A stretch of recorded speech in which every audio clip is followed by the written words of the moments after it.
very much for joining us this afternoon. I think I should begin by recognising that we're meeting on a very sombre and significant date, the 2-year anniversary of the horrific events of October the 7th, and the violence and suffering on that day and subsequently has shocked the world and made us all think carefully and deeply about the future of that region.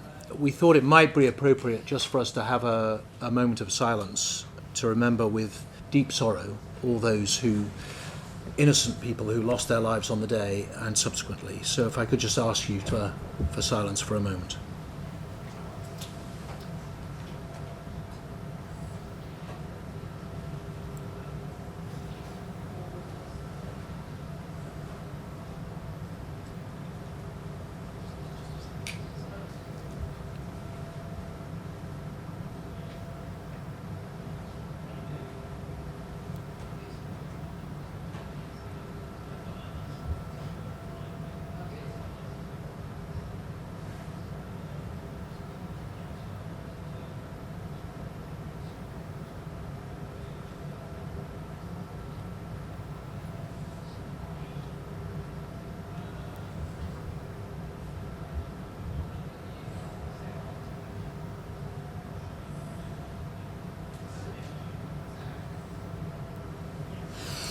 Thank you.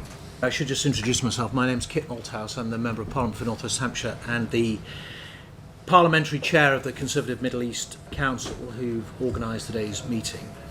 In the spring of 2024, I visited Israel and the West Bank and stood on a bluff looking out over Gaza, and in particular visited some of the villages, the kibbutzim, that were attacked by Hamas on October the 7th, stood with people who'd had their families killed on that day, but also on the same trip met Palestinians who similarly had been caught up in the conflict and lost members of their family and loved ones as well. And I came away from that trip wondering myself, given the increasing ferocity of that conflict, whether there was ever going to be the ability to reach some kind of resolution in the future. And whether this idea of a two-state solution, two remarkable peoples living side by side and coexisting in peace and security and justice and dignity, all those words that we've heard so much of, whether that was ever going to be feasible. As things have progressed over the last 2 years, obviously the feelings of the world about whether that was going to be possible have waxed and waned. But we meet in the light of intensive discussions about reaching some kind of a peace. Obviously, there's been a long-standing Arab peace initiative. We now have President Trump's peace deal, which he's heralded in his usual style as bringing peace for eternity to the region.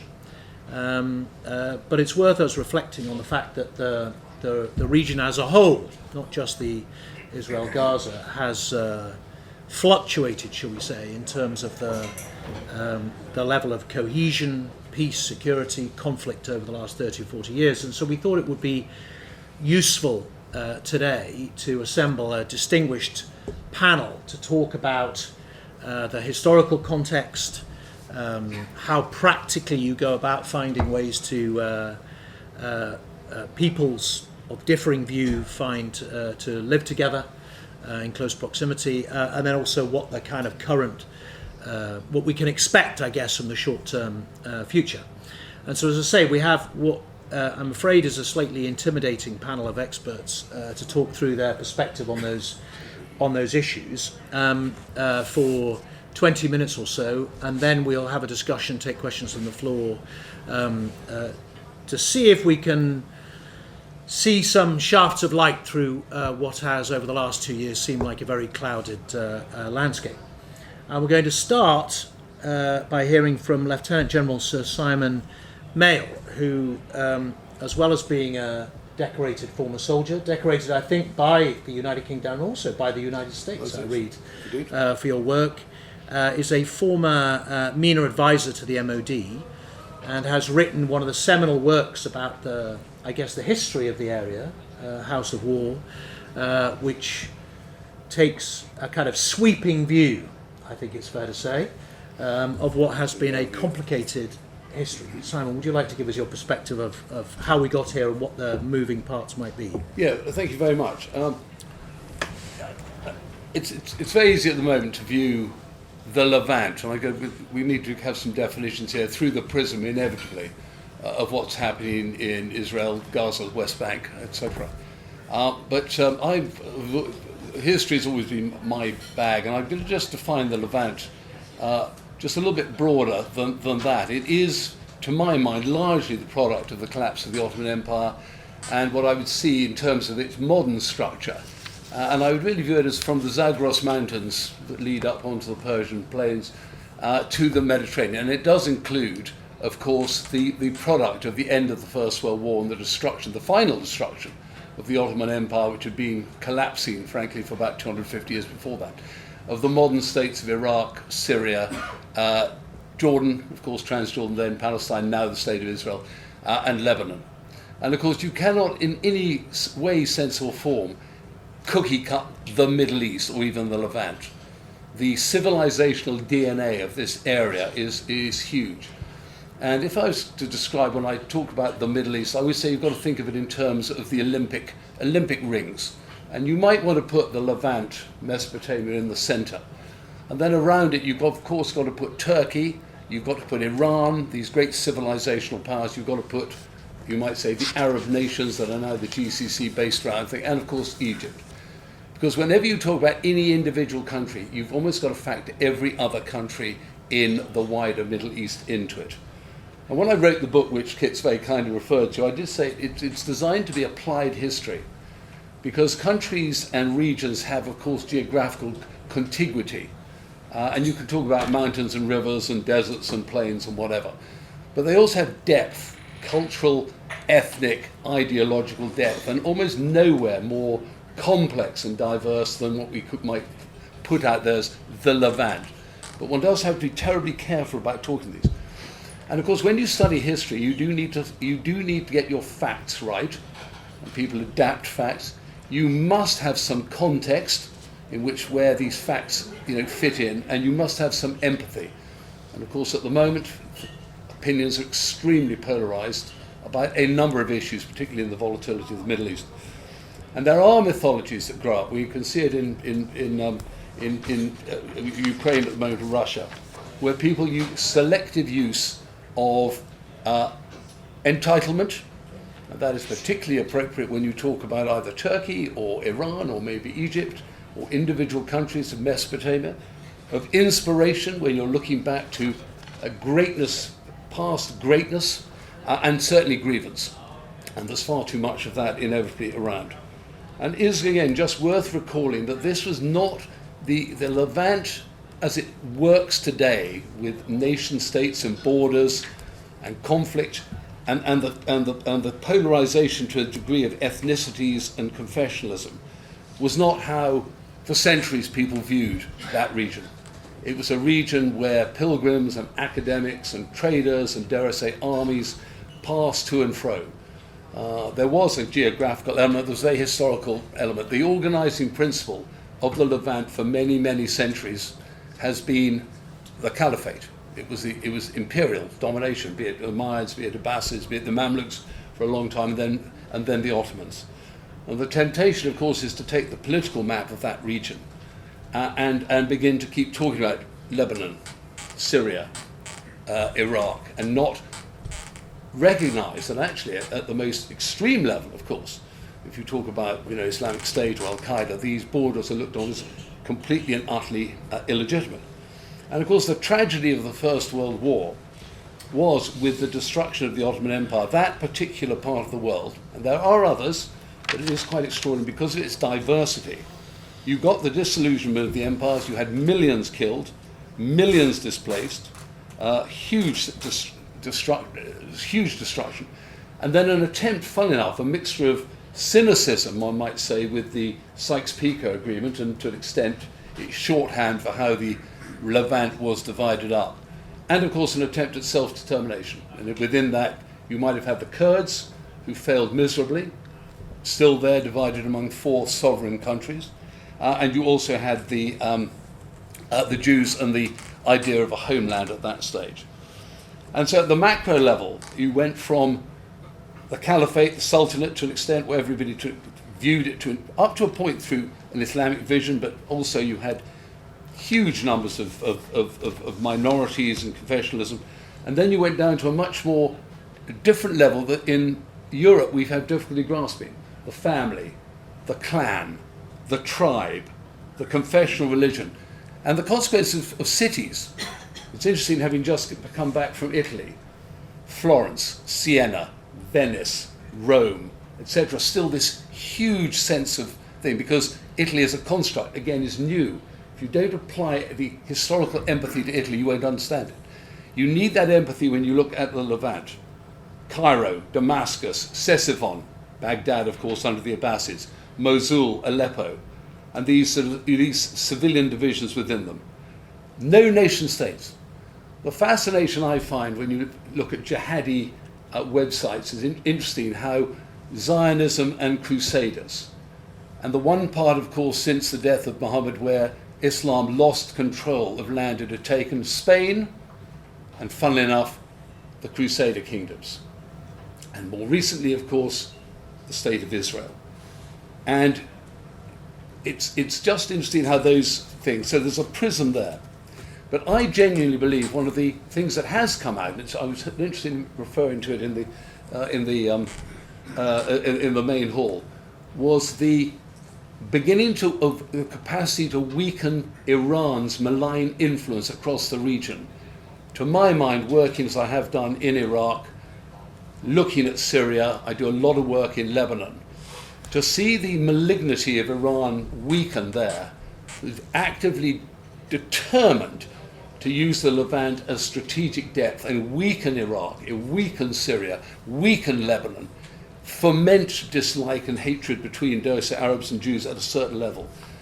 It begins to give me some idea that we could get back to that civilizational DNA, that cultural depth, that mosaic of peoples and religions and ethnicity, that if a degree of security could come out of what we're seeing at the moment, Kit, that could at last provide security for people, so it may need to be imposed, and on that basis stability that gives hope, because there's nothing like lack of hope to really make horribly volatile situations even more volatile. And many of us in the British Army will remember Northern Ireland, where those polarised communities, and some idea that the Sykes-Picot Agreement could, to an extent, not redrawing boundaries. There's a great dislike of redrawing boundaries, but could, in a way that in another part of the Middle East, the GCC, or dare I say Western Europe through the prism of the European Union, those boundaries could become more porous, that civilizational DNA between people who've always been the background there, there've always been Jews there, there've always been Christians there, there've always been, of course, Muslims there, a long time. What we hadn't had, of course, were the ideas of a nation state. So in some ways, although I'm a great believer in sovereignty of nations and the security of borders, if I may say so, another one does say that people can find, as we found in Europe, as I think we find in the Gulf, that people's ideas of they are people of the faith, they're people of the book. They've lived there for centuries, they've formed that mosaic. Gives me some idea, and one of the things is to stop people using the Levant as a playground for proxy wars. And in particular, I think the most malign of them, I go back to it, is that great civilizational empire itself, Iran. And if we can get that out, if we can draw a line under the horrors of Gaza, Israel at the moment, if we can bring stability to Syria, if we can use the oil wealth of Iraq, if we can get the Lebanon more stable, if we can to an extent marginalize the extremism on all sides to an extent, I do surprisingly feel some optimism. But I am a historian, so I do feel today's headlines is not necessarily the best way to see which way great historical events go. I think I'll stop there. Simon, thank you very much indeed. Lots to think about there, as you say, particularly identity versus nation, and how the two may cross over. So our second speaker is Emir Majid Arslan, who is a distinguished academic and a leading member of the Lebanese Druze community.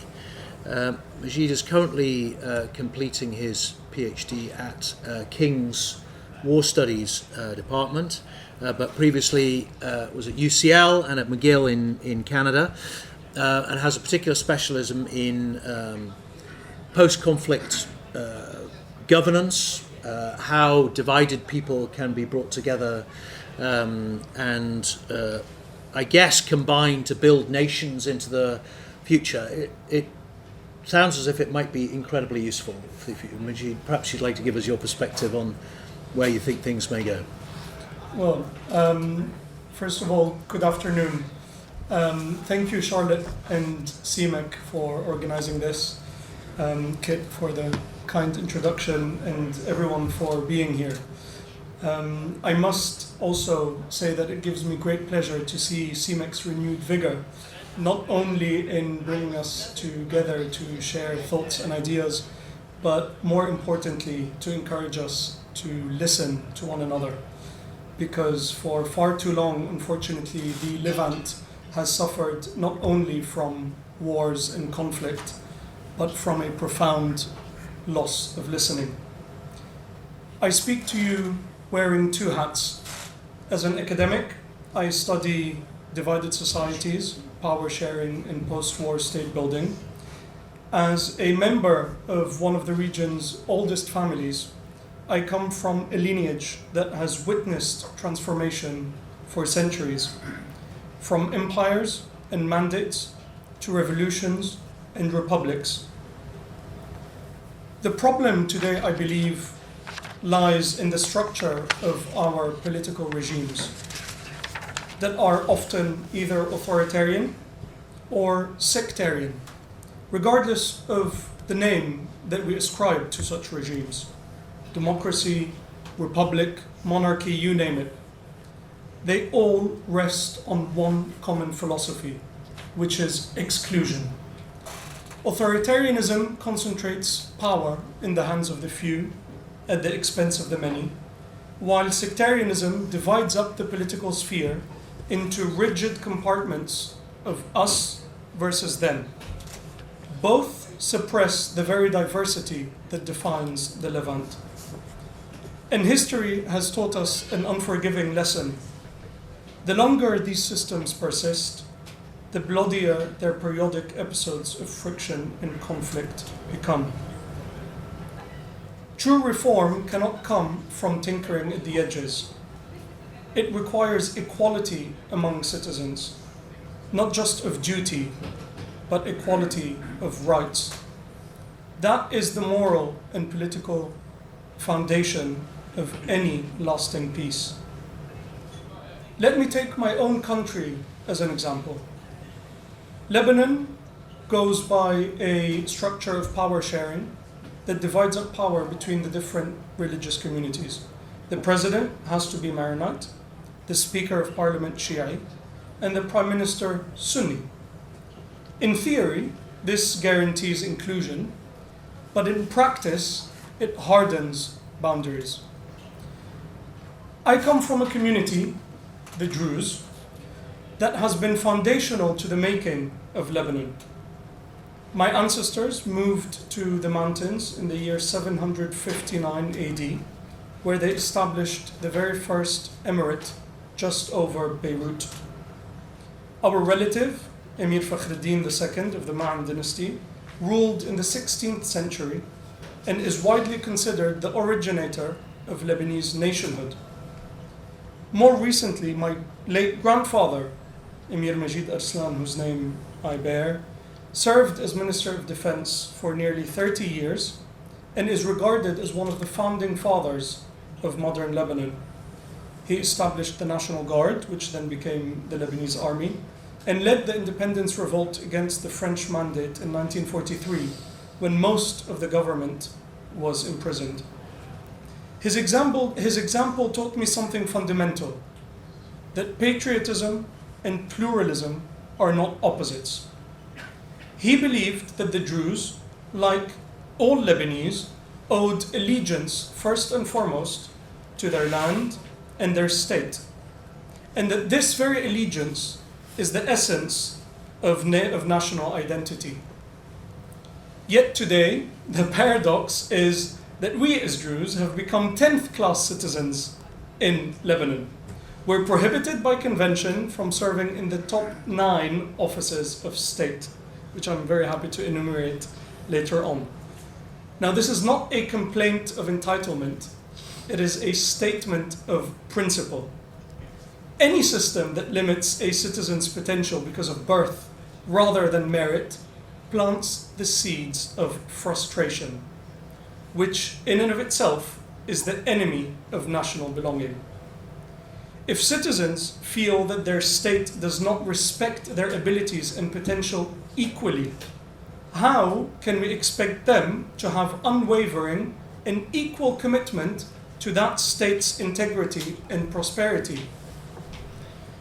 For those unfamiliar, the Druze faith is a non-proselytizing Abrahamic tradition that emerged in Egypt in the early 11th century.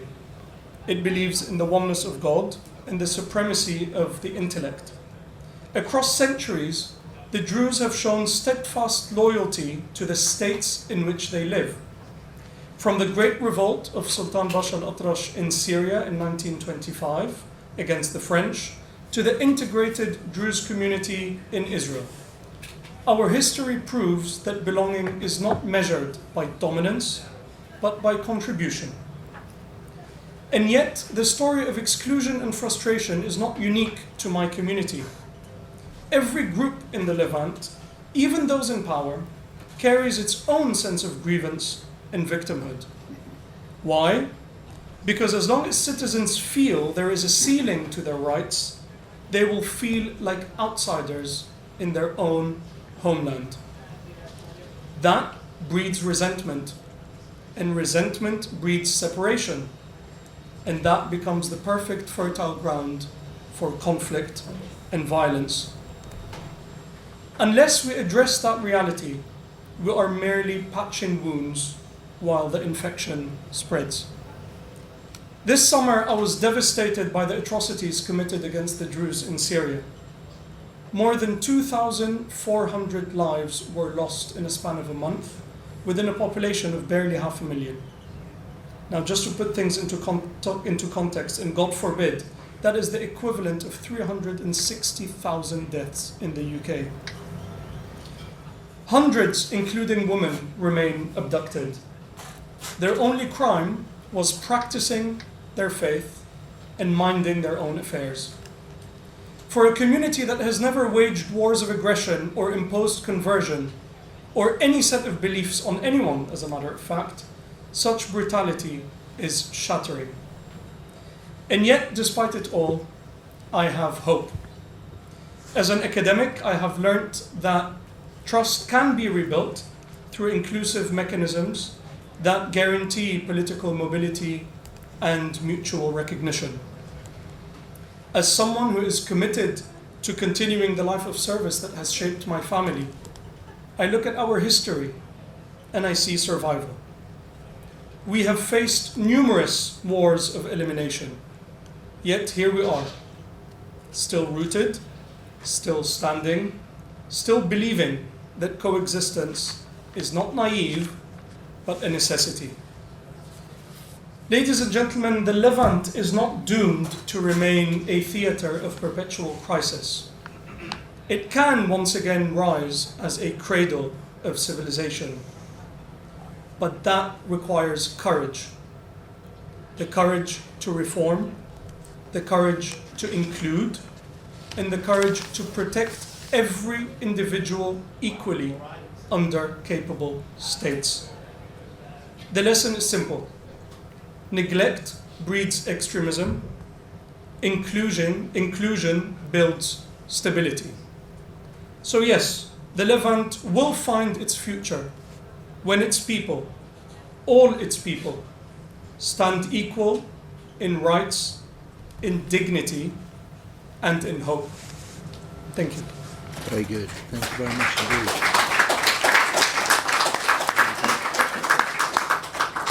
Thank you. Thank you. Very good.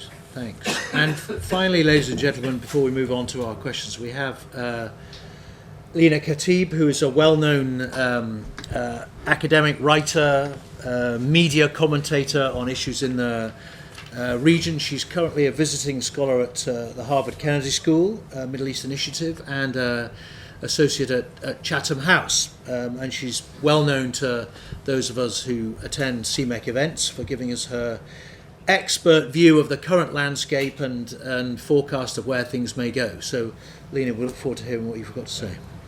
Thank you so much. It's always a pleasure to be hosted by CMEC. Actually, last month, Emir Majid, I was in Lebanon and I visited the Rashaya Citadel.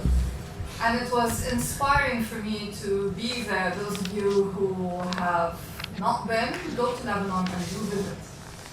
Because this was the citadel that saw the birth of the Lebanese Republic when your grandfather was tirelessly leading the independence movement against the French mandate. In that citadel, Lebanon's then president, prime minister, Minister of Interior, and some others were imprisoned by the French. And when they were finally released on the 22nd of November 1943, Lebanon basically was declared an independent republic. And what was moving for me during this visit was to be reminded that the birth of Lebanon happened at the hands of these leaders who came from Lebanon's different communities and who worked together and spoke with one voice. So you had people from the Christian community, the Druze community, the Sunni community, the Shia community, all having one voice. And one of the stories that I learned through this visit was how the French, who were interrogating these various politicians who had held the president in a separate cell, the prime minister in yet another cell, and the others in yet another cell, were stunned that all the answers given by all those politicians during the interrogations were very much aligned. Little did they know that the people on the outside, the villagers of Rashaya, were passing secret messages to them in bread loaves. And they all were so aligned in their thinking that they all reacted to what was happening outside in a similar manner. So this for me is an example of what you were just talking about, that there is hope in this region, and we shouldn't forget that we have had very concrete examples of people from different backgrounds working together in the national interest. It's not an impossibility. And I say this because it's very easy for people to kind of just assume that this Middle East is a region doomed to, strife and sectarian tension and, divisions. And I don't think that's the case. One really interesting thing happening at the moment in this region is, I think, although, of course, putting, let's say, ethnic or religious identity remains kind of a priority for a lot of people in this region, I think there is also a growing movement in which people are seeing one another not just as members of a particular community first. There is a lot more common ground that is being embraced by the communities of this region that I think deserves nurturing. We can see this in many examples of interfaith dialogue initiatives that are taking place across the region. And this is something that the UK has actually been actively involved in its relations with many countries in the region. Having said that, if we move to the current political landscape, there are some challenges. And some of these challenges are witnessed at the moment in Syria in particular, because unfortunately the situation after the ousting of Bashar al-Assad has given way to power struggles inside the country, and these power struggles have affected, in particular, some of the minority groups inside Syria, and we have seen some massacres happen, unfortunately, in the country, including against the Druze community in southern Syria, and this mainly happened in July of this year. And before that, there were massacres against the Alawite community on the coast in Syria. And a lot of these massacres bear the responsibility of Islamist extremist Sunni jihadists that have seen in the transition in Syria, the transition after the ousting of Bashar al-Assad, an opportunity to grab power at the expense of everyone else. And by everyone else, it's not just Syria's minority groups, but also moderate Sunnis as well. We have to remember that. So what we really are witnessing is a battle between extremism and moderation. And those on the side of moderation come from Syria's different communities. So it's not just one community that is moderate and another that is extremist. And that's another thing to bear in mind. This is what's happening in Syria. In Lebanon, there is a growing movement towards challenging the status quo that we just heard about, which is a status quo in which the political system has been based on sectarian representation. I have hope, actually, that Lebanon is going to move more towards embracing merit rather than accidents of birth when it comes to the allocation of positions of power in the country. But this is not something that's going to happen overnight. But it's a process. I see more and more young people speaking about the national interest rather than embracing sectarian identities. And I think it's because the younger generation have seen what sectarianism has done to Lebanon over the years. And now when it comes to the changes in the political landscape in the country, as a result of mainly, I would say, the defeat of Hezbollah militarily in the country, there is a breathing space that I myself have not witnessed in the country over the last, let's say, 4 decades or so, since basically the civil war began in Lebanon in 1975. And this breathing space is illustrated in people speaking more freely about their ambitions for the country without fearing assassination, frankly, because for the longest time, when the Assad regime was in power and Hezbollah was a very powerful militant group in the country, being the most powerful political actor in the country, there wasn't much space for changing the balance of power, simply because you had one entity in the country that had arms when no one else did. So after the civil war, it was only Hezbollah that was allowed to still bear arms, and that meant that it dictated a pro-Iranian agenda in the country and prevented political voices from rising, even from within, or actually I would say even especially from within the Shia community, which Hezbollah comes from. So you basically had a situation in which even if people wanted to speak out, they were really worried about their safety. And now this fear is basically going quite rapidly. And I was amazed when I was in Lebanon to hear so many people from all kinds of backgrounds talk about peace in the region and wanting to embrace peace in the region. And here we have to talk about a bit the situation with Gaza and Israel, because this is crucial. We're currently anticipating some sort of deal to happen, and if that deal were to happen, then this removes a lot of the excuses that entities like Hezbollah had used over the years to justify why they still need to bear weapons, even though in reality Hezbollah was using those weapons to, as I said, oppress other Lebanese. So with the changes in the regional landscape, there is more hope for Lebanon. And there is also more hope for Syria, because for the same reason, these Islamist jihadist groups inside Syria have also used the cause of Palestine for their own purposes, to also use it as a way to legitimize their own pursuit of power. So I'm not dismissing the importance of solving the Palestinian issue for the sake of the Israelis and the Palestinians, and of course that is a very crucial file in and of itself. But what I'm saying is it has repercussions all over the Levant because it has also been instrumentalized by the wrong actors. And so we are now at a moment of hope.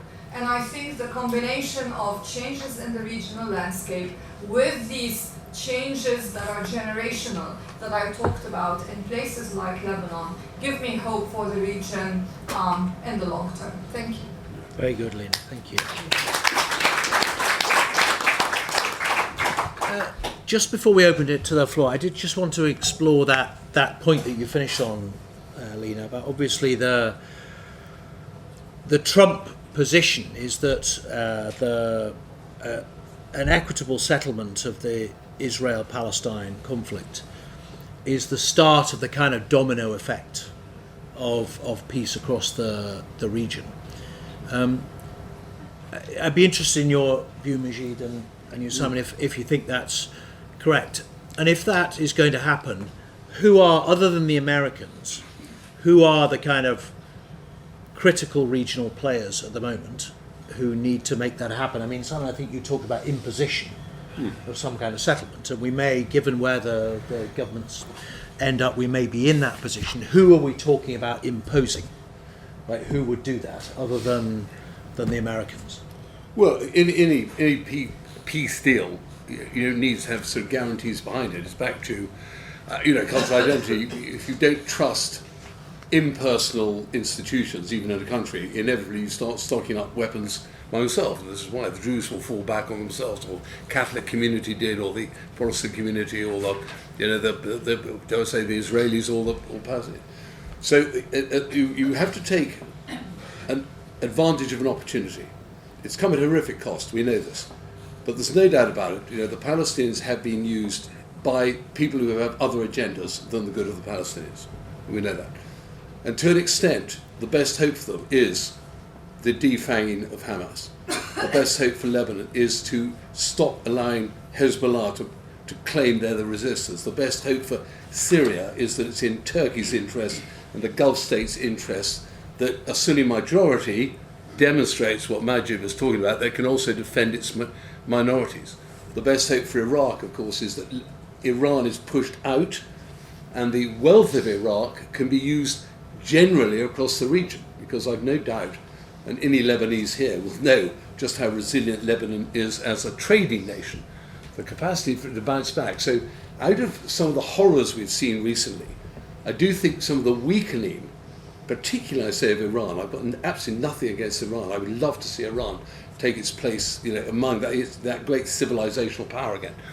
But it has found it very useful to play on all the political structural problems that have been based on autocrats and military regimes, and absolutely fire up the diversity, differences, volatility. But it will take, I think, it will take the Gulf states with their money. It will take a responsible Erdogan government in Ankara. It will take, frankly, getting the Iranians out of Baghdad, who, of course, are going to be a majority Shia government. It will take, do I say, Najaf and Karbala to exert a quietist Shia approach. But it will take getting the guns out of the hands of Hezbollah and Hamas. Because we know there's a deep wanting for peace, leading stability, leading prosperity, that forms a virtuous cycle. And without that, no security, no stability, no prosperity, you get the frustrations, you get the alienation. And what you get, of course, when you've got demographics with too many young people with no particular sense of purpose, you get an attraction to extremism. It's gang culture. I don't want to trivialize it at all. But a lot of men, young men looking for purpose in life, who can't get a job, can't get married, can't have children, can't have that dignity, absolutely are looking for that sense of purpose. And trying to break that, which we did in Northern Ireland. I'm not trying to say the positions are analogous. I speak about the Middle East with total humility as an outsider. But that's where there might be, and I thought Lina's crying about a breathing space. I know you were applying it to Lebanon, but it is slightly wider than that. And we need to get the malign players like Russia, Putin's Russia, I think the Chinese can be helpful. We have other issues wider, but China again can be helpful. It doesn't want a conflagration. It needs what's coming out of the Middle East. And I think there is, there are pools of money, the right people. There are armies out there that could be harnessed in the right manner. Anyway, so but that's why it's a funny sense of hope at a time when it looks pretty dreadful. Yeah. But sometimes with historical views say, this might be the time for good leadership, and who knows we'll get it. It's so true what you say, that as we're learning, where politics fails, violence rushes in to fill the void. Nature abhors a vacuum. Yeah. Majid, did you have a view on? So actually, with what Dr. Lina and Sir Simon were talking about, there are a lot of things that resonated. The answer to anything really sustainable is obviously quite complex, and it will take time. It's not something that can happen overnight. But if one is to think about kind of the magic formula for a more sustainable picture in that part of the world, it has to be a combination of economic prosperity. I mean, I was just reading yesterday a study about what happened in Sweden, and I'm not going to really focus too much on that, but just as a result of what happened in July, we have 108,000 children who have been stripped of their education. I mean, that experience, taken across regions and countries in the Middle East, this is the real threat. And the only way that this can really be tackled is through job opportunities and economic prosperity. That needs to be coupled with something that is similar to what we've seen perhaps in South Africa with the Truth and Reconciliation Commission with regard to transitional justice. There needs to be more spaces for people to talk about their grievances, to share their stories, to acknowledge each other's mutual traumas and experiences and so on. Because it has to be done, a lot of it has to be done at grassroots level. And then ultimately, what Simon talked about, which is quite interesting and relevant, and frankly, it is not carried in much of the discourse in the region, or that addresses the region, is talking about porous borders. I mean, at the end of the day, these borders that we live in today have been created arbitrarily just over 100 years ago. I can give examples of people related to me from my own family who live and have cousins across borders, from Hasbaya in South Lebanon to the Golan Heights to the Galilee, and so on and so forth. So we cannot remove those kinship ties and basic human instinctive relationships from wider equations and solutions of political and economic finalities. So when we talk about the region, we tend to talk about countries as monoliths, as Lebanon and Syria and Israel and Palestine and Jordan and what have you. But the reality of things is much more complex, much more nuanced, and quite different on the ground. And unless we start tackling the root causes of all of these things, we would literally just be, patching things up and then hoping for the best and playing the ostrich. And then, in 5-10 years' time, when something horrible happens again, we look back and go, oh, what happened? This is what's been going on in the Middle East. And, bags of cash are helpful in instigating something, but it's not enough. We can't buy people by giving them fake or really short-termed. I mean, we don't need to give. There's this saying in Arabic where that goes by. We don't need to give. We shouldn't be giving people fish. We need to teach them how to give them a fishing rod. Yes. So yes, this is what came to mind. Interesting. And Lina, from your point of view, if the Trump plan or the Arab Peace Initiative or some amalgam of the two is the kind of domino effect, what's your perception of how it's landing?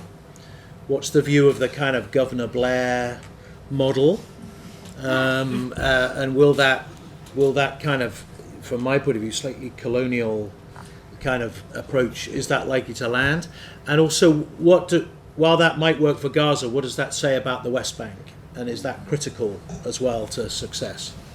Yeah, when it comes to that, what is being proposed is to have an international governing body for Gaza as a temporary measure. Now, we've only heard one name mentioned, which is that of former Prime Minister Tony Blair, and that has, of course, triggered all kinds of reactions, as you mentioned, about colonialism, because obviously the British mandate is something that people in that region have not forgotten, and they are joking that is this the return of a British mandate? But I think we should not think that this governing body is going to be led by Tony Blair. It's just that he is part of it, supposedly. We don't yet know the actual configuration of this governing body and who else is actually going to be there or how it will be implemented. So at the moment, we don't really know the details of the mechanism. We just know that basically it's not going to be Hamas that's running Gaza. Right? And I think this is the perhaps crucial point here. That the transformation is going to be away from what had been the status quo in Gaza for decades. And that will be major, because Hamas, as you know, has been willing to sacrifice the Palestinians for the sake of retaining power for Hamas. And that is just the way these Iran-backed groups function. Hezbollah's the same. Hezbollah has sacrificed the Lebanese population for the sake of trying to stay in power. Iran itself has done the same with its own people. Unfortunately, this is the model, power at almost any cost, and the human cost doesn't matter too much. This is why Hamas refused one kind of deal after another, because it just didn't really care, frankly, about the lives of Palestinians, and of course it doesn't care about the lives of anyone else. Definitely not the Israelis. In fact, it's the other way around. It wants the Israelis all gone. So thankfully, it has not succeeded in doing that.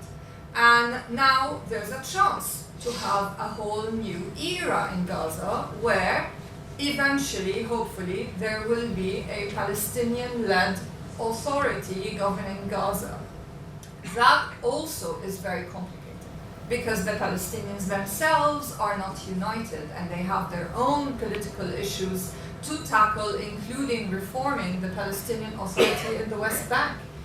And we have to also bear in mind that this plan for this international body is only about Gaza and doesn't really tackle the situation in the West Bank.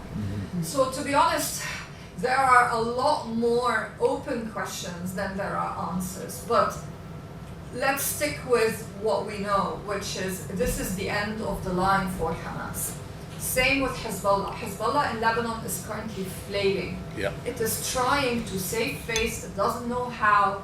It keeps saying it's not going to disarm, but the reality is it has no choice. And Lebanon is expecting parliamentary elections next year, and Hezbollah is trying its best not to lose in that election. Hezbollah knows that if it were to hand over its weapons to the Lebanese state today, it would lose a lot of its popular support in Lebanon, mainly from the Shia community hardliners that support it. I will say not all the Shia community in Lebanon supports Hezbollah, and this lack of support is growing, frankly. More and more people are moving away from declaring support for Hezbollah from within the Shia community and other communities. So Hezbollah's flailing, it's the end of the line for Hamas. It's a change in the regional landscape that we are witnessing in the Middle East, and this is fundamental. So for me, and I wrote about this at the end of 2024, saying that this is the fall, if you like, of the Iranian Islamic Republic revolutionary era is like the Middle East's 1989 with the fall of the Berlin Wall, and I still abide by that kind of assessment of mine. So this will open up space for other political voices to rise, for more cooperation across borders. And as I said, the public sentiment that I'm sensing in Lebanon is actually moving more and more in that direction. This used to be a big taboo in Lebanon until not too long ago. Now people are talking about it. When I went to the Citadel that I mentioned, they said that it's now officially closed, although they made an exception and let me in to kind of take a sneak peek because I'd come all the way from London. But they said the official reopening is going to be on Lebanon's Independence Day. And they said this is very meaningful, that maybe this is like basically a new era of independence for Lebanon. Yeah. Great, thanks very much indeed. Right, ladies and gentlemen, hands up. Yes, sir. Can I have a microphone, please? Do we have a microphone? Yeah. We do. That would be.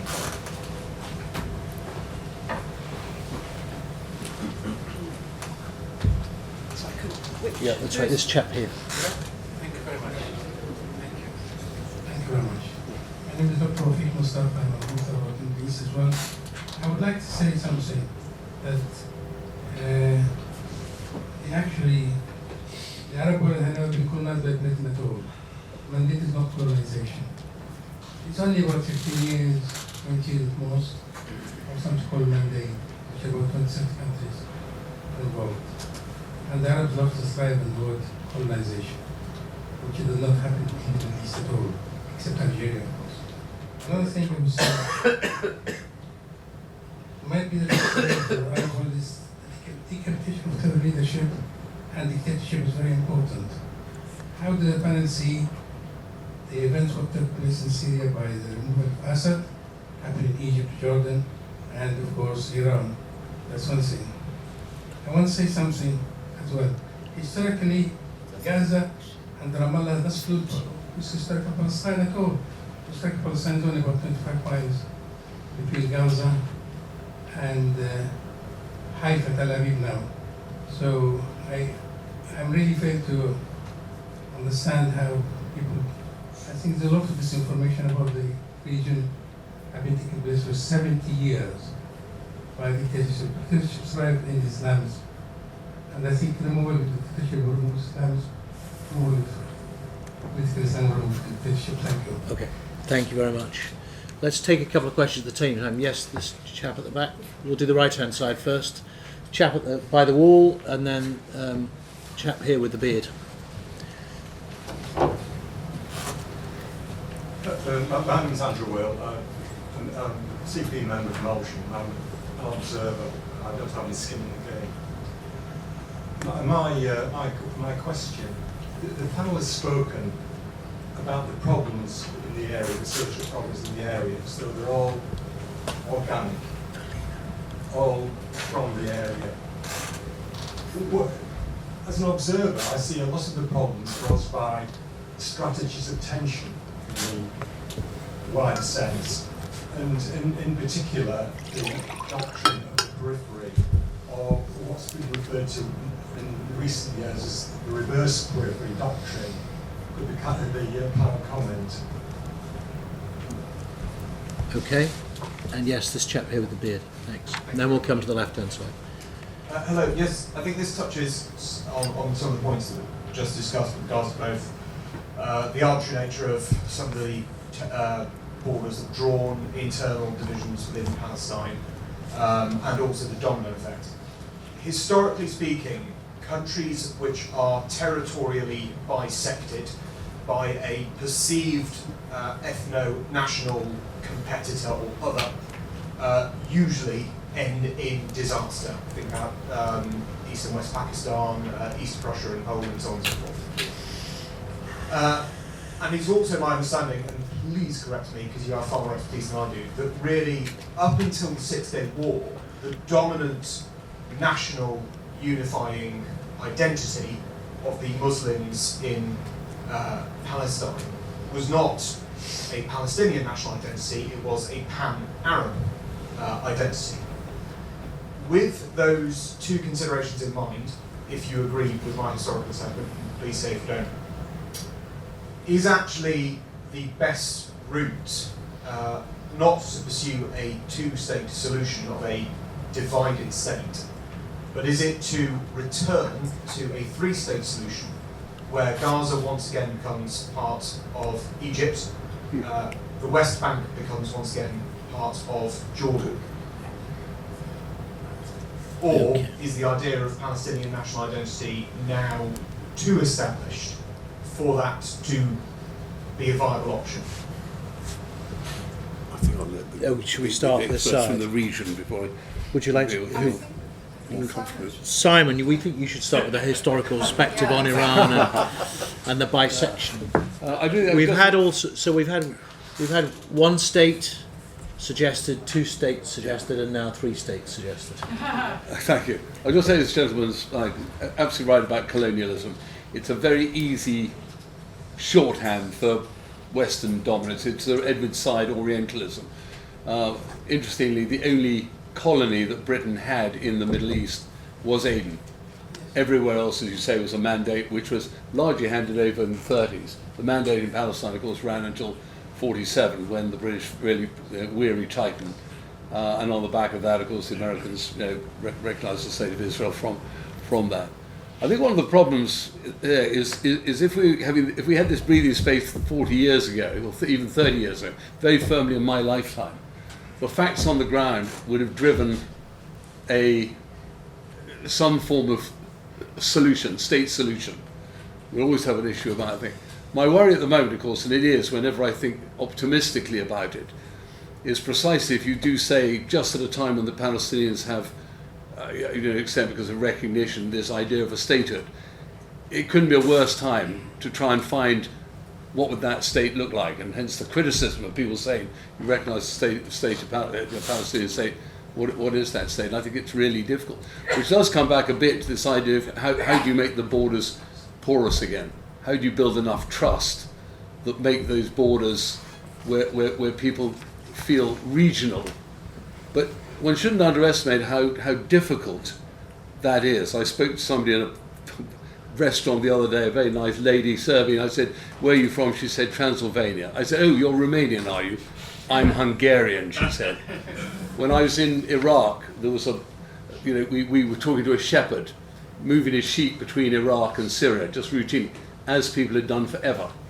And we said, "Why are you moving your people across this international boundary with your sheep?" He said, "Why have you put this international boundary through my sheep?" And I don't mean that, it makes an interesting anecdote, but that's the reality. And of course, if you do look at it, at one stage there were Jews everywhere. And I remember again somebody saying the Jews have always been a backdrop to our region. What was not a backdrop was the state of Israel. And of course, until the polarization after the 6-Day War, of course, many people talk about the Nakba very rightly. I get it totally. The same number of people were driven out of, or felt the need to leave Arab states. So again, polarized. But you look at the Kurds in four countries, really important. You look at the Druze crossing borders. So in some ways, trying to find a way in which make people feel the porosity of these borders may be the way forward, rather than institutionalize them even further might be the right way. But it really is difficult. A kind of Schengen for the Middle East. Well, there is a touch, that's why I say there are things where you do have so much bloodletting, you do have the capacity to bury that, because you do get a generation that say we cannot go on this way. And Lina talked about among the young in Lebanon, if you can't offer them anything but, they will leave, and they'll either migrate or they'll join their diaspora outside the country. What a tragedy for the countries themselves. Yeah, exactly. Would you address this issue about strategies of tension and was it the second question? Yes, I would like to ask the gentleman, is it Andrew? Yeah. Yes, to just clarify your question again regarding the periphery doctrine, and what did you mean exactly by? Well, Can I do mine? Not by the doctrine, but by what do you want to apply it to? What was the question? to the region, we've got strategy of tension as a global definition. Yeah. Of external meddling into areas which has been a problem. As I see it as a total amateur, I'm not an academic, I'm not an expert. the doctrine of the periphery, or periphery doctrine, was something brought up by Ben Gurion and was used to create relationships around the area, around the region, for their interest, for Israel's interest, and those over the years, relationships have changed, and that doctrine, as necessary, and certainly within Syria with Al-Jilani. So, but are you asking if these are necessary, the relationship? Yeah. My original question was, the panel spoke of all the problems being as though they're organic. Okay. My perception of it is at least part of those problems have been exploited by external influences. Okay. Oh, yeah. Oh, thank you for that. No, because so just for those who are not familiar, the doctrine of the periphery is basically took a bit of was highlighted in the 1950s, and it's about the state of Israel investing in relationships with minority groups and actors in the region who could be considered on the periphery that would advance its interests and so on. So no, of course that the region has been a hotbed and fertile ground for external intervention and people meddling with the internal affairs, however you want to define them. And that is because of the rich mosaic of the region. And this is not new. The academic term to it and its ascription to the State of Israel is newer, but that idea is not new. And it was particularly relevant in the shaping of modern identities in the 19th century. Where in Lebanon, for example, any community you can think of really had an external patron, each meddling and trying to pull strings in different directions. So yes, while it is true that a lot of what is happening is a result of that interference, it doesn't change the fact that it is ultimately happening as well, because those communities living in those states are basically subjected to state failure on a daily basis. And that makes it so much easier for foreign actors to come in and to play on whatever dimensions one might consider. So what should be done, I guess, is or what can be done is for discourses to change from within, but also to work on those wider regional solutions that we were, whether it's Trump's policy project or other things, and that would be the antidote to that doctrine. But do I see that it's a good thing? Obviously not. And the only thing it can be mitigated is by investing elsewhere. And that will keep on happening for as long as the region has that rich composition. Just on the issue of 1, 2, 3 states, I mean, you in your opening remarks, you talked about how resentment is bred. Essentially, what the gentleman mentioned effectively says that forgive me if you didn't mean it this way, but the Palestinians don't necessarily have the right to self-determination. Whereas everybody else in the region does, right? There could be decisions. I understand that's not, but that would be the fact.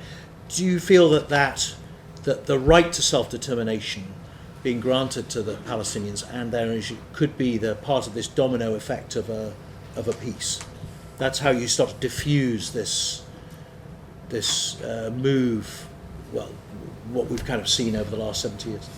Of course it does. But with the gentleman's question, I think I wanted to just mention something very briefly because it resonated like that in my head, which is that we can go into but I'm not going to bore you with the academic kind of details of what what is called rational choice theory, and depending on who you ask and what have you. But there have been a lot of research that's been done on the idea of trying to explain current phenomena based on past events. And that doesn't necessarily always hold true, in a sense. And that really became prominent in the 90s when people were trying to study the reasons as to why conflict and violence took shape in the way that it did in the Balkans. And it was all premised on that idea that, okay, well, these people, the Serbs and the Croats and so on, had lived for a really long time in peace and harmony. What happened? And then they basically found that, or they came to the conclusions that the absence of violence is not in and of itself a good enough reason to explain why it should not continue being peaceful, why the situation should not continue being peaceful. All it takes is one juncture and one experience for a certain set of people to feel excluded, to feel that their rights are being infringed upon, for that consciousness to materialize and to express itself in aggression, in violence, and so on. So that history of whether or not Palestinian national identity is warranted or not, and how it came to be, and frankly, in the world that we live in today, doesn't really matter. It's irrelevant. Things are what they are because of what we've been going through for the past, or the region has been going through for the past 20, 30, 80 years, you name it. And dwelling too much on that could be misleading. So yes, to your question, the right to self-determination, it has to be mutual. It cannot be exclusive to any one group without the other. It has to be mutually recognizable and recognized, but also it has to be mutually worked on. As difficult as it might be, as much as we might not want it, at the end of the day, ultimately, it's only those two, those parties opposed to any conflict who will need to work things out together. Very good. Yes, this lady here, the chap there, and then the lady at the back. Yeah. I don't need a mic. Don't need a mic. Speak up. Here we go. Do you afraid for podcast purposes? All right. Hi, thank you very much everyone for your hopeful accounts of the Middle East. Emir Majid, you mentioned divided societies and how exclusion was a key theme of your talk. At the same time, the people like the Druze communities, you're so aligned in so many other ways. How do you see these communities' role essentially in expanding peace in the region? Great. Thanks very much.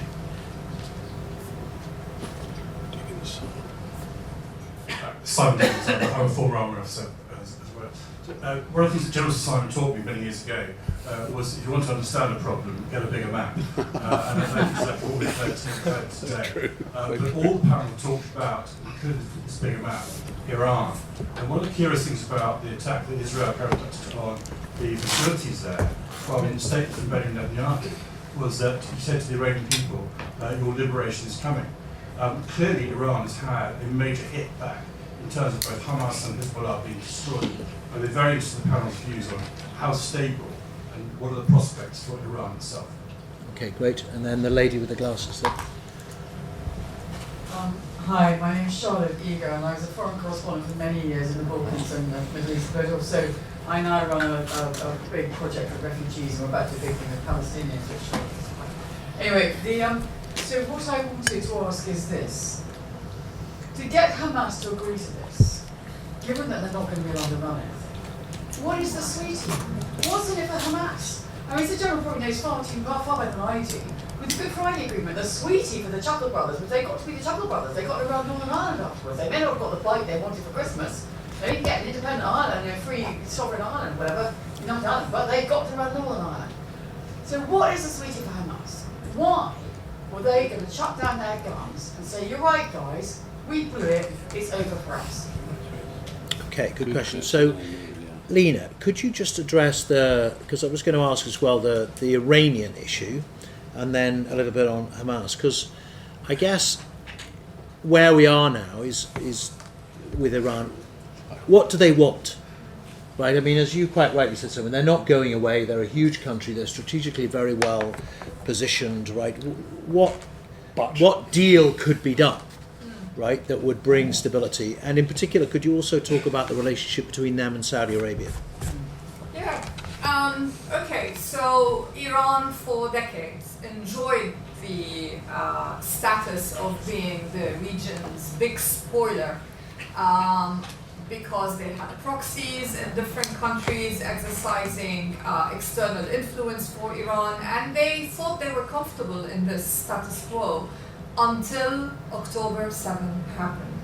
October 7, 2023 was, for me, the beginning of the end for this status quo, because Hamas made a huge mistake in thinking that they could use this attack on Israel to assert themselves politically. And part of the reason why they conducted this horrific attack is because at the time there was increasing talk about potential normalization between Saudi Arabia and Israel, which is a huge issue, because if Saudi Arabia normalizes with Israel, then there will be a domino effect across the region, and other countries will basically also normalize with Israel, and that would remove a massive excuse for Iran in terms of its support of these various proxies all over the Middle East under the so-called supposed banner of liberating Palestine. So again, Iran has instrumentalized the Israel-Palestine conflict,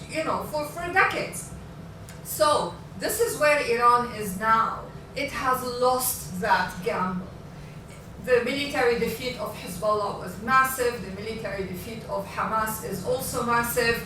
The Houthis are not as crucial for Iran as some might think, because they have their own domestic agendas that they are pursuing, and so Iran is left with very few choices. And when it comes to what this means for the Iranian regime, ultimately this is a regime that brands itself as a revolutionary regime, and how will it be convincing to its own people, having asked the Iranians themselves to sacrifice so much for the sake of pursuing this, empire of influence in the region? There's going to be growing dissent, and I think no one externally will say they are supporting regime change in Iran. But the circumstances basically will make it eventually very difficult for this regime in Iran to actually survive. And I predict that this is the beginning of the end for this regime, and I publicly wrote about that in Time magazine in July, and the title was A Regime on the Brink. So that's my prediction, but it's gonna take a while, because you can't just undo decades of an entrenched system like that and just few months or even perhaps few years, but this is the beginning of the end. So that's Iran. When it comes to Hamas and what's in it for Hamas, you just heard. They lost their big patron. They lost their gamble. The best thing they can do if they're gonna have any role is to accept some sort of compromise, because they are faced with really just two scenarios. Either accept a compromise or basically just be beaten to death eventually by Israel and the United States. And both Israel and the US have shown that they are willing to do anything to pursue that goal.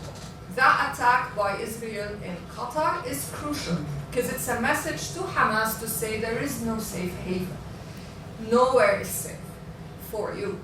And so I think same with Hezbollah. Hezbollah is currently flailing and saying they're not going to hand over their weapons, but eventually they know they have no choice. So all they're trying to do right now is try to buy time until the elections happen. And this is part of the reason why, speaking of the diaspora, Simon, why Hezbollah is adamant not to give the Lebanese diaspora the right to vote like anyone else in the elections. They want the Lebanese diaspora to only be able to pick 6 members of parliament, because they know that most of the Lebanese that are outside are against them, and were they to have a vote just like any other citizen, Hezbollah would actually lose quite a bit in the elections. So we're at a critical moment. And these organizations face, as I said, two scenarios. They basically face either obliteration or a sort of transformation to just have some sort of political presence. And yeah, which I think is actually one of the positives after this huge sacrifice that the Israelis and Palestinians and the Druze and so many other peoples in this region have had to endure. Massive. So not dissimilar to the Northern Ireland situation, where the IRA were facing effectively military defeat and so transformed into some other kind of political guise. Would you like to address the question about Druze alignment? Yes, I think I'm not going to. First of all, thank you, but I'm not. As I said in the statement, that the Druze, I think, because of their minority status and because of the nature of their faith, as perhaps, you know, when we think of the region, it's few groups have that, you know, that attribute which is non-conversion and, you know, being a non-proselytizing faith, meaning that yes, the Druze have fought wars in the past, but it wasn't religious wars. It wasn't wars for the purpose of territory or conversion or imposing our belief on anyone. And I think that this is in and of itself kind of a crucible for moderation. And the future of that region cannot really prosper without investing in moderation across the spectrum. Because we've seen that any form of extremism, whether it's religious, whether it's ethnic, whether it's you name it, has ultimately doomed the region for worse days ahead. So I think that yes, that there are lessons to be drawn there. The fact that they live between borders and can have, again, this is a misconception to think that all of the Druze have one same ideology or one same political view. The Druze in Lebanon have certain views. The Druze in northern Israel have different views on things. In Sweda, in Damascus, in the Golan Heights, what have you. Yet, differences in political opinion and differences in conditions have not been an obstacle to them keeping, you know, the basic humane and human relations between each other. So yes, it is something that could be looked as, you know, as a blueprint. I'm not going to be, you know, too biased on that, but yeah, I believe so. Very good questions. Sorry, did you want to? I just want to quickly on Iran. Very fragile. I keep saying to everybody that's the next one to look for. Amazing the influence of what's going on in Saudi Arabia at the moment, and those who haven't been there would find it extraordinary the changes there. The interesting one again is I don't think the Iranians got any cards left to play. It's either Israeli-American deterrence or it's Chinese influence to stop them. And I think the demography is so against them at the moment, let alone the weakness economically, that the narrative's broken. The worry is you would get an overthrow of, I can't call them moderate ayatollahs and hotheads, but I think the capacity now to just demonstrate any indication you're starting up thing, you'll hit. The one, Sarah, and nobody can be more experienced at observing some of this, but I back Lina. Hezbollah they expected a ceasefire to come in, which would leave them in control another round. The ghastly thing about the sacrifice in the Palestinians is, I'm afraid, to use a great cauterizing iron against Hamas. They've driven out of Lebanon, and that's why the Palestinian cause, although it's dear to many people's hearts, people in Jordan, people in Lebanon, people in Kuwait, people in the Gulf states just know elements of the Palestinian cause have been really destructive in that region. They've been used by proxies, they've been particularly used by Iran. And at this state, I commend, I'm afraid, the Israelis and the US for making this absolute no, disarm, out, nothing to do with it. It's the best hope for the Palestinians is to cauterize this, and then the natural sympathies of the world to come in on behalf. But it will then require the Israelis to be making their concessions. That's where we do need to put that sort of pressure on the Israeli state, because at the moment the iron wall one was always, we negotiate from strength, The other half is we are so strong we don't negotiate at all. And somewhere we've got to find that. But I'm with you, with Lina entirely on this. There's a whole And other question, Hezbollah. and a whole Sorry. other question about how that would land How in that Israel. would land, but yes. absolutely. So, chap at the back there, yes. And then Kevin Lee, my dog in the race is simply I'd like to see peace across the Middle East. And first of all, thank you to the panel. I must say, as someone who's interested, I'm an Orthodox Jew, so that's my particular interest, but I've studied the Middle East and studied the Quran and appalled by the spread of Islamism. But thank you for what you've said. It's the most sensible stuff I've seen from people commenting. But picking up General Sir Simon's point about porosity of borders, picking up Emir's point about particularly the Druze not being proselytising, and this is the elephant in the room, what does the panel have to say about how Islam as an ideology has got to transform into something fit for the 21st century? Because people don't talk about it, but Roman Catholicism, if we were having this debate 500 years ago, Roman Catholicism might not look so glowing with its crusades and with its burning people at stakes, and Henry VIII coming along and having the battle, etc., and Protestantism rising. It's time that people helped those people who believe in Islam, whatever that truly is, to live in the 21st century with other people and recognise them as equals and not want to dominate them, not want to kill them because of what their label is. That's the elephant in the room. So I want to know what the panel says, because it's the first time I've seen such a group of people who've said some good stuff and haven't answered, as I say, the one thing. This will all work fantastic. Well, sir, I have to say, I think there are a large number of people who would find what you've said, your sweeping generalisations about Islam, fairly offensive. Well, there are lots of people who would find it very offensive. So, it's an important point. well, we understand your question, but if we could, there's a Can we respond now? yeah, we can. Let's respond to that straight away, Lina. Just to say, what you're saying is entirely accurate as it applies to Islamist extremists. Yes. It is entirely inaccurate as it applies to Islam in general. And there are extremists everywhere. Islam is not an ideology, it's a religion. Within that, there are extremists, just as there are Jewish extremists, Christian extremists, Hindu extremists. Unfortunately, extremists exist all over the place. In different religions, you find people who, sadly, pursue these kinds of awful exclusionary ideas. But I would not mix the two, because then, as we heard, it then becomes offensive.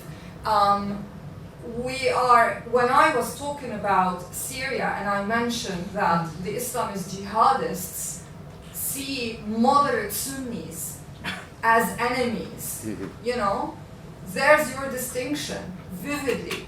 So I would urge you to please not just pursue a black and white approach in understanding Islam, because the communities of Islam are not the extremists that you are talking about. The majority actually are against what you're talking about, and this is the hope that I am talking about for this region, because let's face it, the majority of the population of the Middle East is actually Muslim, and these populations are the ones moving away towards peace, towards coexistence. And so, these kinds of frames that you are, using are not just not helpful, but they also don't reflect the realities on the ground, I'm afraid.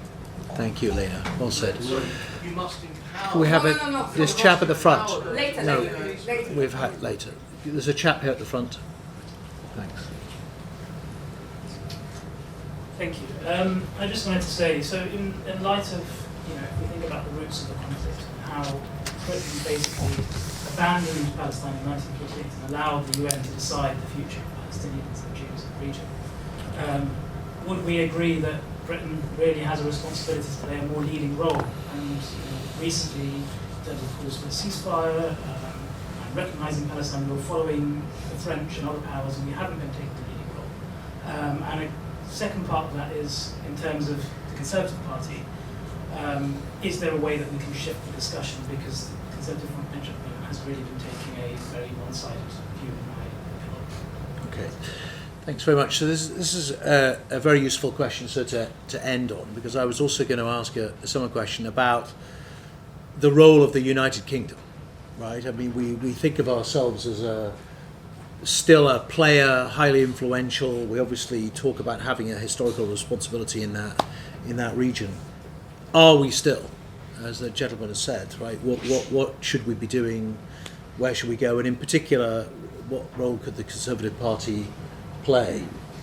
Simon, would you like to I'm a great globalist for Britain's role. I think extraordinary. You know, the Anglosphere, the Commonwealth, our relationships in the Middle East, the language, law, etc. All the things which I think should. I don't like talking Britain down, so it makes me a natural Conservative rather than Green or Labour from that point of view. I don't always buy the responsibility bit. I think back to history and context. You know, look at the world in 1948. Britain was on its chin strap. It had found the mandate extremely difficult for all the reasons you can imagine. King David Hotel, of course, it's very interesting. Trying to balance it ended up being loathed by both sides. I wouldn't have liked to have been a general there. Didn't actually enjoy being a general in Northern Ireland, frankly, where you stand between communities while you hope that you might burn. But I absolutely think Britain still has influence. I think it still has a degree of power. I wish we were richer, because I think, as we all know in our own lives, money gives you options. I think we should, it's an earlier one that CMEC did, I think, about Britain's soft power element. I think we have a responsibility, not historical, but today responsibility to engage. And so I would like to see Britain firmly involved. And I want to see a global Britain DNA. I think it's in our DNA. I think, broadly speaking, of all the people who sort of bumble around the world, sometimes the British are a nation that gets history. We like it. That's why I wrote books about it, to try and explain it, hopefully in a readable, accessible manner. So I would just, if I may, just on the way of that gentleman at the back, and Sarah being there, having seen the Balkans, it is worth saying. I'm so sorry. It's amazing how few people prepared to do violence polarise societies. And I think from that point of view, taking Lina's thing, everywhere people of good faith need to be finding ways to marginalise. Prosperity really helps. Yes. By goodness, if you've got jobs, back to family, children, travel, you break people out of communities. And I remember going to Baghdad, where everybody spoke about how often people, react, and extremists know how to come in on the fault lines. They know it too well. Be it the Balkans, Croats, Serbs, Bosniaks, Shia militia, Takfiris, the lot. And you're quite right, the Takfiris were absolutely at all those they saw as being moderate, wanting to live lives, wanting betterment. But that distinction really is important. Islamists and a religion of Islam. Yeah. And you're quite right about Catholics. You're right about prosperity. Somebody once said to me, have you noticed, Kit, how fat, rich countries generally don't attack each other? Yes, well, no, I agree with everything Simon and Lina just said. I would just add one thing with regard to Britain's role, not necessarily in terms of that historical responsibility per se, but just as a responsible friend and partner. Like any other friend and partner around the world, Britain does have the power to convene. It does have the power to bring people together, to make voices heard, to stimulate conversations. We're here in Manchester. I'm currently based in London, so all of these opportunities do help a lot, and this is where Britain can definitely play a role. Very good, Lina. Again, agreeing with everything that has been said, I will just add another dimension of what Britain can and should do, which is security sector reform support. It is not very well known to the general public how much Britain has been supporting the Lebanese armed forces, and this is really important.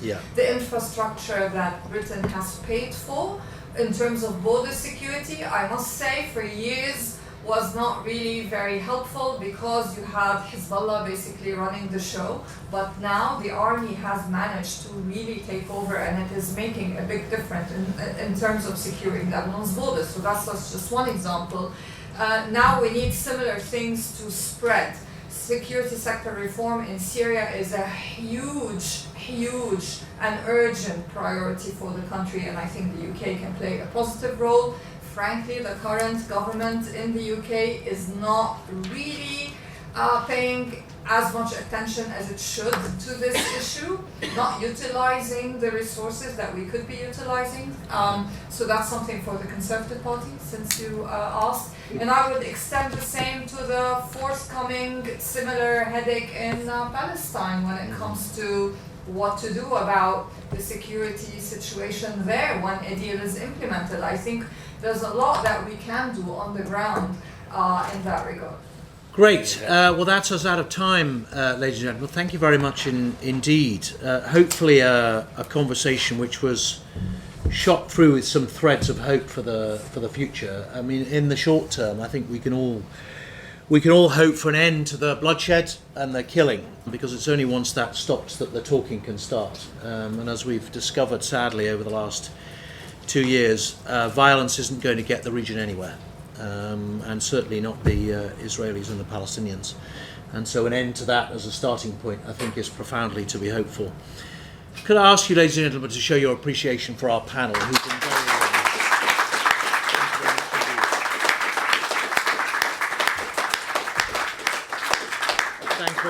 Thank you to Charlotte and CMEC for hosting us, and thank you all very much for coming. See you next time.